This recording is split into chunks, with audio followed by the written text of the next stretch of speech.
مختلف باتیں بتاتے ہیں.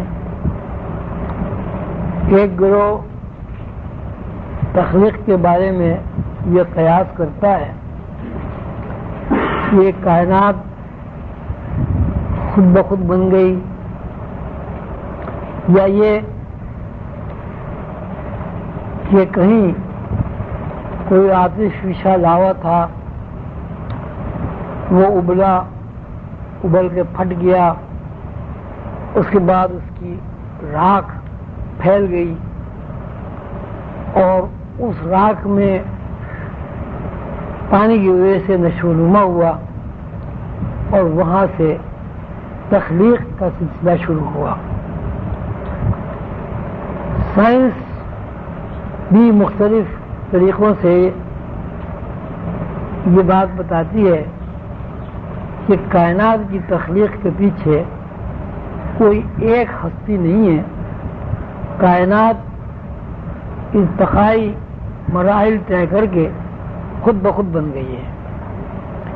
یہ بات کہ سائنس کیا کہتی ہے یا دوسرے لوگ تخلیق کے بارے میں کیا کہتے ہیں. مثلا کچھ لوگ ایسے ہیں کہ وہ تخلیق کو پہلے مرحلے میں مچھلی مانتے ہیں.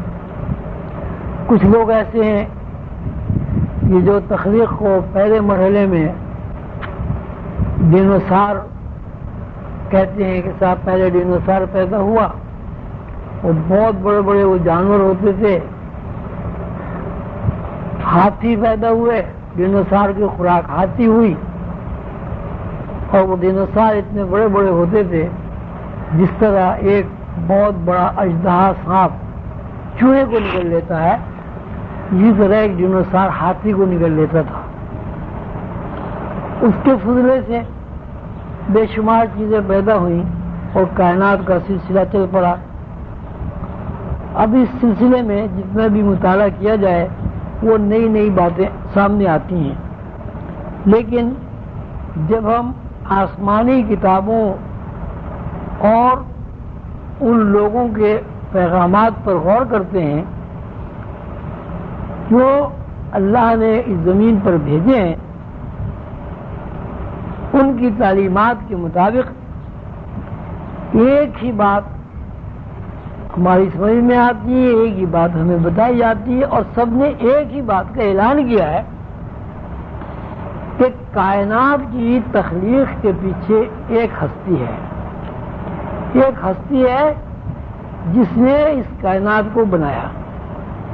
اب یہ کہ وہ ہستی ہے یہ نہیں ہے. مثلا ایک گروہ ایسا ہے کہ اس ہستی کو مانتا ہی نہیں، جس کو آپ دہریہ کہتے ہیں.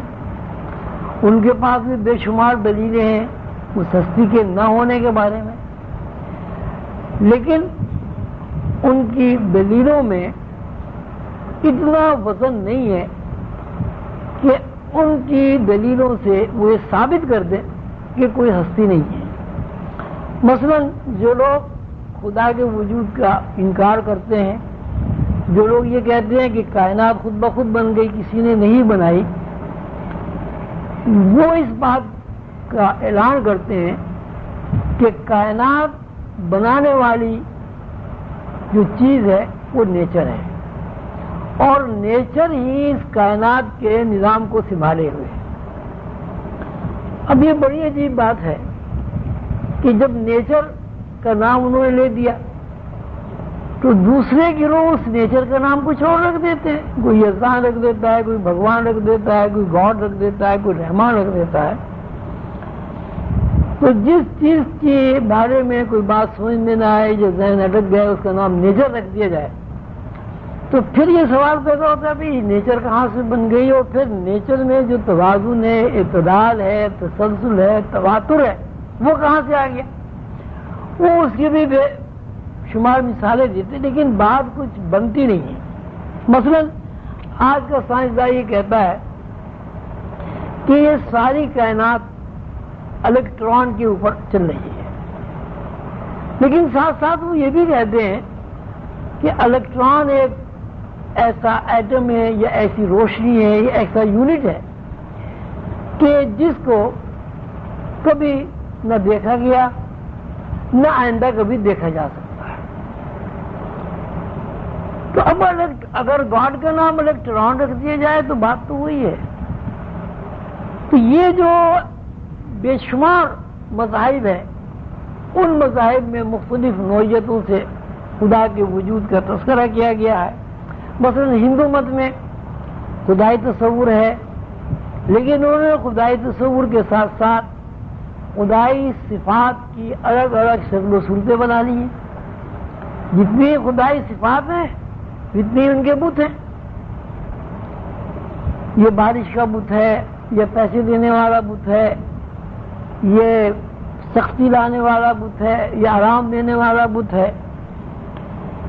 ہمیں اس بحث میں نہیں پڑنا، کیونکہ ہم مذہب اسلام سے تعلق رکھتے ہیں اور مذہب اسلام کی بنیاد پر ہمارا ایمان ہے کہ اللہ تعالیٰ نے اپنے برگزیدہ بندے اس دنیا میں بھیجے اور تسلسل کے ساتھ بھیجے،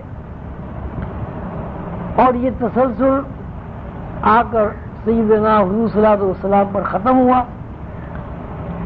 انہوں نے جو کچھ کہا، انہوں نے یہ کہا کہ ایک اللہ ہے اور وہ ایسی ہستی ہے کہ واحد ہستی ہے، نہ اس کا کوئی شریک ہے، نہ اس جیسا کوئی ہے، نہ اس کو ہم انسان کہہ سکتے ہیں، نہ اس کو ہم فرشتہ کہہ سکتے ہیں، نہ اس کو ہم جن سے تشبیہ دے سکتے ہیں.